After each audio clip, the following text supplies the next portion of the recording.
I'm Dan Drake. This is Front Up on Geno TV and Channel 99. Our guest today is Tom Rafter, the manager of Nantucket Memorial Airport. Welcome, Tom. It's Morning. about time you were on. The question on everybody's mind is air service to Nantucket. And this has obviously been on the airport's mind since Island Air's demise last December. December, and even before that. So why don't you talk a little bit about sort of what are the considerations that go into, and what role the airport can play in terms of attracting new operators? What we have is an air service development program, and prior to or as part of the air service development program, the first thing we need to know is we need to know the characteristics of our passengers. Mm-hmm. So we're working on that, and it's very difficult in our market to do that because of some of the unique characteristics. For example, if you took a flight from Nantucket to Boston and then switched airlines, you're not showing up as a final destination passenger, you're just showing up as going between Nantucket and Boston. So we're trying to get the characteristics and the information.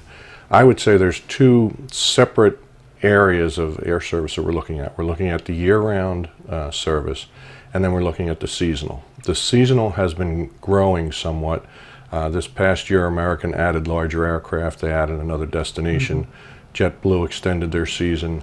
Delta added another destination. So that's moving along fairly well. The big concern is the year-round. And as you said, with the demise of Island Air in December, that was a major hit to the community, and it's very difficult getting to and from Hyannis. What we're hearing, we have one airline that has started on a limited basis, Rafter Airlines, flying King Airs to Hyannis. Currently they're doing Fridays and Sundays. They're looking to expand that obviously to a daily service. And there's another operator, Island Shuttle, that is awaiting FAA approval for their operation, which will be a similar same service to Hyannis, but two different products. One will be more for the tourists, and the other will be geared more towards the year-round residents.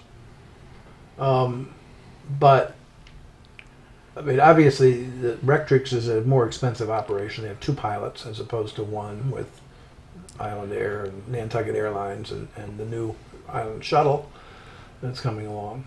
So their fares are higher. Their prices are a bit higher. The Island Shuttle business model, as I understand it, will have a product that is more geared for a little bit lower fare, and I believe they may even have the commuter books and that type of thing for island residents. Because the other provider to Hyannis has met the Rectrix prices, apparently. Yes, airlines can be very, I guess, competitive or take advantage of situations. We see it in the national industry all the time, and there's a lot of things happening on that front that are starting to impact Nantucket. We're starting to see changes in the way the airlines are operating. In the past it was simple commuter book and 10 tickets are all the same price no matter when you go. Now they're getting away from the commuter books. The charge for additional baggage, they're starting to institute those types of things. So, which is standard in the industry, but was not until just recent on the island. So what's your sort of crystal ball tell you about a year, let's say next summer, next May, what's going to be out there? Well, I think for next season we'll probably have very close to the same seasonal service. I should mention too that we're working on another initiative with our sister airports, if you will, in Hyannis and Martha's Vineyard. Because of our geographic separation, there's no real competition between the three of us. So we've gotten together and collectively determined that we'll probably be issuing an RFP, a request for proposal, for an air service consultant to look at our entire region and put together, some of the common goals and some of the individual goals as well, and then develop a plan that we would approach airlines with. So I would say next summer we would probably have the same, but hopefully by then we will have possibly 3 providers for the Hyannis service, right? That would be very helpful. But I think, and going back to your original question, what can the airport do and what do we do? Airports have gotten very competitive with each other in the past probably 5 or 10 years. In our case, the Vineyard and Hyannis, we don't have to compete. It's not as though they're going to drive to one or the other instead of us. So what we will do is we will engage a consultant to do the analysis, to get the demographics of the passengers, determine what the best fit is and what the demand is and what the market really needs. Then what we have to do is prepare a business case argument to the airline. And they have these meetings where I refer to them as speed dating with airlines. You get 20 minutes with an airline to make your pitch. And the attempt there is to try to get a follow-up meeting. If they demonstrate interest or whatever, then you try to follow up and present to them your business case for a certain route or whatever destination. We attended one about 2 years ago, and that's when JetBlue presented to us the initiation of the Washington service for weekends. So they do work. It's a good program, but you have to have a very solid business case because airlines are looking at destinations all over the country, and you're competing with everyone. So and basically, it's the airline's decision. The airport can pitch themselves, but there's nothing they can do to influence the decision. Well, what has come about in the past 10 years or so is incentive plans, and the FAA has put together a guidebook on what airports can and can't do with regard to incentives. Airlines now typically look for some level of an incentive if they're going to do new service. Even if the market will support it 100%, they still like to see some input from the airport. But as someone I Not that the airport isn't doing a lot for them. Well, and that's but in my prior experience, I had somebody. We were in a casino town, and they told the airline. The airline said, we have a very large capital investment here of $30 or $40 million that we need to make sure we have a return on investment. And the CEO from the casino looked and said, "That's very good, but I have an $800 million investment. Mine's fixed. I can't move it." The airlines have the mobile asset and they can move it. Airports are not. We are fixed. So there are case studies where airports have done major capital improvements to entice airlines to come in, and they've either come in or decided at the last minute not to come in, and the airport has spent millions upon millions to try to attract them. So the bottom line comes down to, is there a market there? And I would say in our case, the incentives, just to go back to those they're not big. No, and they're also they're very limited. They're very short term. Yes, they cannot extend beyond 2 years. They're essentially like some waiving of landing fees, or maybe cutting it down to 50% or something. Maybe some counter space. It's not a significant dollar amount. It's trying to mitigate some of the risk in the startup market. So if you're a business person, an airline looking at a market, and you think that there's X number of passengers, you have to prove that out first. So it's mitigating some of that liability for them. So again, it's all in business. Excuse me. On the subject of fares, again, the airport has no control over those either, does it? No, we don't. I guess that subject came up at the Board of Selectmen meeting the other night. Oh, I wasn't aware of that. Well, and again, we have no direct control over fares. The only thing we can do is, again, we take that into consideration when developing the business case to see if there's competition. If a market sees indiscriminately high fares, there may be an opportunity for someone else to come in and charge a lower fare. There are cases where the federal government has subsidized some markets if, in fact, the community is facing extremely high fares to try to get them to drop them. You've been here now, 4 years? It's going in my fifth year. Yeah. Going into your fifth year. How have things changed since you came? Well, I think our financial picture at the airport has changed significantly. We have some funds available in the bank, and we're running in the black. We're doing some infrastructure improvements. We're not doing as much vertical construction, but we're addressing a lot of the pavement issues. I think we're getting the business aspect of the airport in shape, if you will. We're improving the agreements, monitoring them more closely. We have a tremendous system that we basically use for lease management. We've automated a ton of processes through this, what's called VOCI system. So we're paying a little more attention, I think, to the business aspect of the airport. The you say the airport's in the black. It's not huge amounts of money, right? No, but when I got here, we were in the red. We were not in the black on an operating basis. And I think it's important that people understand that any airport revenue has to be. Any airport revenue must go back into the airport. It's a FAA regulation. Otherwise, it's known as what's called revenue diversion, and the FAA does not allow that. And airports are highly intense capital operations.